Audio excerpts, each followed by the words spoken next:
Good evening বন্ধুরা। আজ হলো 5 জুন শুক্রবার।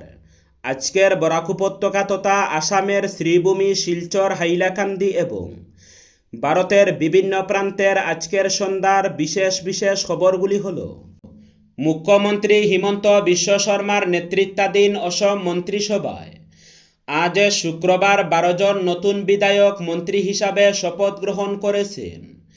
এর ফলে পূর্বে শপথ নেওয়া 4 জন মন্ত্রীকে নিয়ে রাজ্যের মন্ত্রিসভা 16 সদস্যের পূর্ণাঙ্গ রূপে লাভ করেছে।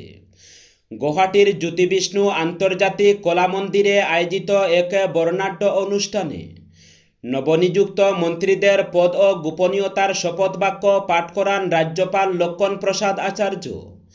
অনুষ্ঠানে মুখ্যমন্ত্রী হিমন্ত বিশ্ব শর্মা সহ রাজ্যের বিশিষ্ট ব্যক্তিরা উপস্থিত ছিলেন। গত 1 মাস ধরে মন্ত্রিসভা সম্প্রসারণকে কেন্দ্র করে রাজনৈতিক মহলে জোর জল্পনা চলছিল। সেই জল্পনার অবসান ঘটিয়ে বৃহস্পতিবার সন্ধ্যায় মুখ্যমন্ত্রী নতুন মন্ত্রিসভার 12 সদস্যের নাম ঘোষণা করেন। নবনিযুক্ত মন্ত্রীরা হলেন রণজ পেগু, অশ্বিনী রায় সরকার, বিশ্বজিৎ দৈমারি, পীযূষ হাজরিকা, অশোক সিংহল, কৃষ্ণেন্দু পাল, নীলিমা দেবী, জয়ন্ত মল্ল বড়ুয়া, কৌশিক রায়, বিমল বরা, সুশান্ত বড়গুহাই এবং কেশব মহন্ত। খানাপাড়ার জ্যোতি বিষ্ণু আন্তর্জাতিক কলা মন্দিরে অনুষ্ঠিত এই শপথ গ্রহণ অনুষ্ঠানের মধ্য দিয়ে অসমের নতুন মন্ত্রিসভার আনুষ্ঠানিক যাত্রা শুরু হলো। নতুন মন্ত্রিসভার উপর রাজ্যের উন্নয়ন ও প্রশাসনিক কর্মকাণ্ডে আরও গতি আনার প্রত্যাশা করা হচ্ছে। একদিকে পাঞ্জাবাড়ির জ্যোতি বিষ্ণু কলা মন্দিরে অসম সরকারের 12 জন নতুন মন্ত্রীর শপথ গ্রহণ অনুষ্ঠান চলছিল। অন্যদিকে দিশপুর পুলিশের জালে ধরা পড়লেন বিজেপি মিত্রজোটের প্রার্থী। সদ্য সমাপ্ত নির্বাচনে চেঙ্গা বিধানসভা কেন্দ্রের অগপ প্রার্থী সাদ্দাম হোসেনকে গ্রেফতার করেছে দিশপুর পুলিশ। অর্থ দাবির একটি মামলায় তাকে আটক করা হয়। পুলিশ সূত্রে জানা গেছে, গণেশগুড়ির গণেশ মন্দির সংলগ্ন এলাকায় অর্থ দাবির অভিযোগে সাদ্দাম হোসেনকে গ্রেফতার করা হয়েছে। উল্লেখ্য, সাদ্দাম হোসেনের বিরুদ্ধে এর আগেও গুরুতর অভিযোগ উঠেছিল। 2018 সালে সংগঠিত ব্যাংক কর্মকর্তা জুনু শর্মা হত্যাকাণ্ডে জড়িত থাকার অভিযোগে তাকে গ্রেফতার করা হয়েছিল। এসআইআর কাজের স্বীকৃতি বিএলও ও সুপারভাইজারদের এককালীন 6,000 টাকা দেবে নির্বাচন কমিশন। ভোটার তালিকার বিশেষ নিবিড় সংশোধন কর্মসূচিতে গুরুত্বপূর্ণ ভূমিকা পালনকারী বুথস্তরের আধিকারিক এবং তাদের সুপারভাইজারদের জন্য বিশেষ আর্থিক পুরস্কার ঘোষণা করল নির্বাচন কমিশন। কমিশনের নতুন নির্দেশিকা অনুযায়ী এই কাজে যুক্ত প্রত্যেক আধিকারিক এককালীন 6,000 টাকা করে পাবেন। নির্বাচন কমিশনের জারি করা বিজ্ঞপ্তিতে জানানো হয়েছে, ভোটার তালিকা হালনাগাদের সময় মাঠ পর্যায়ে বিপুল পরিমাণ কাজ সামলানো এবং নির্ভুল তথ্য সংগ্রহে আবেদনের স্বীকৃতি হিসাবেই এই আর্থিক সহায়তা দেওয়া হচ্ছে। নিয়মিত পারিশ্রমিকের অতিরিক্ত হিসাবেই এই অর্থ প্রদান করা হবে। পশ্চিমবঙ্গ, ছত্তিশগড়, গোয়া, গুজরাট, কেরল, লাক্ষাদ্বীপ, আন্দামান ও নিকোবর দ্বীপপুঞ্জ, পুদুচেরি, রাজস্থান, তামিলনাড়ু, উত্তরপ্রদেশ এবং মধ্যপ্রদেশে এই কর্মসূচির সঙ্গে যুক্ত বিএলও ও সুপারভাইজাররা এই সুবিধার আওতায় থাকবেন। ভারতমালা প্রকল্পের অধীনে নির্মীয়মান সড়কের ক্ষতিপূরণের অর্থ আত্মসাতের অভিযোগে কাছাড় জেলার উদারবন এলাকার আরকিটাপুর ও দয়াপুরে বৃহৎ উচ্ছেদ অভিযান চালিয়েছে জেলা প্রশাসন। আজ সকাল থেকে 20টিরও বেশি বুলডোজার নিয়ে শুরু হওয়া এই অভিযানে শত শত অবৈধ ঘরবাড়ি, টিনের চালা এবং অন্যান্য নির্মাণ ভেঙে ফেলা হয়। প্রশাসন সূত্রে জানা গেছে, ভারতমালা প্রকল্পের আওতায় নির্মিতব্য সড়কের জন্য সরকার যে ক্ষতিপূরণ প্রদান করবে, সেই অর্থ হাতিয়ে নেওয়ার উদ্দেশ্যে একটি চক্র পরিকল্পিতভাবে ফসলি জমিতে রাতারাতি অসংখ্য অবৈধ স্থাপনা ও নার্সারি গড়ে তুলে। বিষয়টি সংবাদ মাধ্যমে প্রকাশ্যে আসার পরই তৎপর হয়ে ওঠে কাছাড় জেলা প্রশাসন। উচ্ছেদ অভিযানকে ঘিরে যাতে কোনো অপ্রীতিকর পরিস্থিতির সৃষ্টি না হয়, সেজন্য এলাকায় প্রায় 1000 পুলিশ ও সিআরপিএফ জওয়ান মোতায়েন করা হয়েছে। প্রশাসনের দাবি, সরকারি জমি ও কৃষি জমিতে গড়ে ওঠা অবৈধ নির্মাণ সরিয়ে প্রকল্পের কাজে নির্বিঘ্নে এগিয়ে নিয়ে যাওয়াই এই অভিযানের মূল লক্ষ্য। যাত্রী পরিবহনে 70% বাড়ানোর প্রস্তাব। পশ্চিম এশিয়ার যুদ্ধ পরিস্থিতির জন্য দেশে পেট্রোল ডিজেলের পাশাপাশি ইন্ধনজাত সামগ্রীর দ্রুত মূল্যবৃদ্ধি ঘটেছে।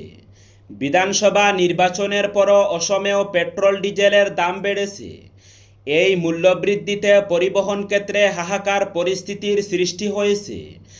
আনুষ্ঠানিকভাবে অসমের কোনো পরিবহন খণ্ড জ্বালানির মূল্যবৃদ্ধির উপর বাড়ায়নি, যদিও দূরপাল্লার সুপারবাসে 20% ভাড়া বেড়েছে।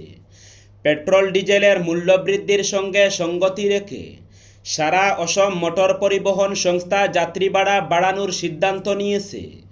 এ ব্যাপারে তারা অসম সরকারের পরিবহন আয়ুক্তকে এক স্মারকপত্র প্রদান করেছে।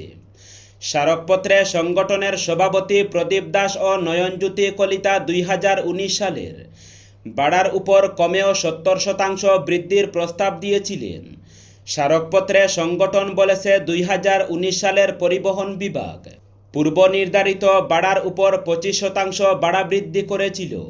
তখন প্রতি লিটার ডিজেল ছিল 66 টাকা, কিন্তু বর্তমান আকাশছোঁয়া মূল্যবৃদ্ধি ও পেট্রোল ডিজেলের দাম বাড়ায় মালিকদের পক্ষে ব্যবসা চালানো কঠিন হয়ে পড়েছে। তাই সংগঠনের পক্ষ থেকে 2019 সালের ভাড়ার উপর কমেও 70% ভাড়া বৃদ্ধির প্রস্তাব করেছে। এবার পরিবহন বিভাগ এই প্রস্তাব অনুযায়ী ভাড়া বৃদ্ধি করলে এর বোঝা সাধারণ যাত্রীদেরই বইতে হবে।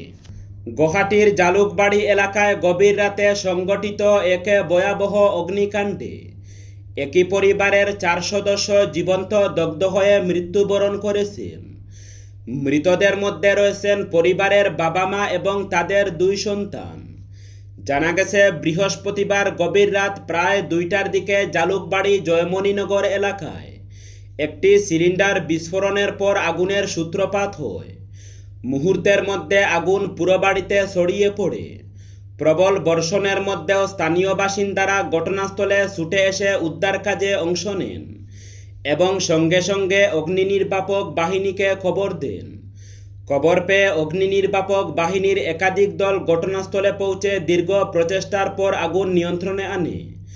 আগুন নেভানোর পর বাড়ির ভেতর থেকে পরিবারের 4 সদস্যের দগ্ধ মৃতদেহ উদ্ধার করা হয়। এবার দায়িত্ব অনেক বেশি, কাজ হবে 100%, বললেন কৌশিক ও কৃষ্ণেন্দু পাল। 2021 সালে হিমন্ত বিশ্ব শর্মার নেতৃত্বে বিজেপির সরকার গঠন হলেও প্রথম 3 বছর মন্ত্রিত্ব পাননি দলের 2 ডায়নামিক নেতা কৌশিক রায় এবং কৃষ্ণেন্দু পাল। এবার বিজেপি অনেক বেশি সংখ্যা নিয়ে সরকার গঠন করেছে এবং প্রথম থেকেই ইঙ্গিত দেওয়া হচ্ছে এবারের কাজ হবে অন্যরকম। হিমন্ত শপথ গ্রহণের প্রায় 3 সপ্তাহ পর মন্ত্রিসভার সম্প্রসারণ হচ্ছে এবং বরাক উপত্যকার মুখ হিসাবে সেখানে জায়গা পেয়েছেন কৌশিক রায় এবং কৃষ্ণেন্দু পাল। বৃহস্পতিবার সন্ধ্যায় মুখ্যমন্ত্রীর তার নতুন মন্ত্রীদের নাম ঘোষণা করার পরই বরাক উপত্যকা জুড়ে বিজেপি কর্মীদের মধ্যে উৎসাহ দেখা দিয়েছে। এবার উপত্যকায় বিজেপি অতীতের সবে রেকর্ড ভেঙে 9টি আসনে জয়ী হয়েছে এবং দলের সবথেকে বড় ব্যবধানে জয়ী হন কৌশিক রায়। তিনি লক্ষ্মীপুর কেন্দ্রে 82% ভোট পেয়েছেন, অর্থাৎ এলাকার বেশিরভাগ মানুষ তার এবং তার দলের কাজে সন্তুষ্ট। এবার দায়িত্ব অনেক বেশি, কারণ আমার কেন্দ্রের মানুষ আগের থেকে অনেক বেশি ভোট দিয়ে আমাকে জয়ী করেছেন। মুখ্যমন্ত্রী হিমন্ত বিশ্ব শর্মার নেতৃত্বে এবং প্রধানমন্ত্রী নরেন্দ্র মোদীর আশীর্বাদে আমরা এলাকাবাসীর জন্য যে কাজ করতে পেরেছি তার প্রতিদান হিসাবে 82% ভোট পেয়েছি। এবার দায়িত্ব অনেক বেশি এবং এই দায়িত্ব পূরণে 24 ঘন্টা কাজ করতে হবে। একইভাবে কৃষ্ণেন্দু পাল বলেন, আমাকে দ্বিতীয়বার মন্ত্রী হিসাবে দায়িত্ব দেওয়ায় আমি মুখ্যমন্ত্রী হিমন্ত বিশ্ব শর্মা, প্রধানমন্ত্রী নরেন্দ্র মোদী, স্বরাষ্ট্রমন্ত্রী অমিত শাহ এবং দলের কেন্দ্রীয় নেতৃত্বকে প্রণাম জানাই।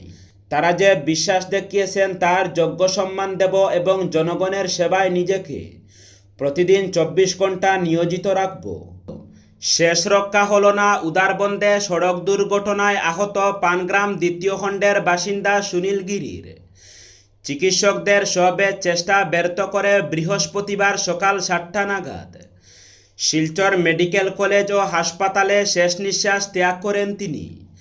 মৃত্যুকুলে বয়স হয়েছিল 47 বছর। রেখে গেছেন স্ত্রী, একমাত্র কন্যাসহ অসংখ্য আত্মীয় স্বজন।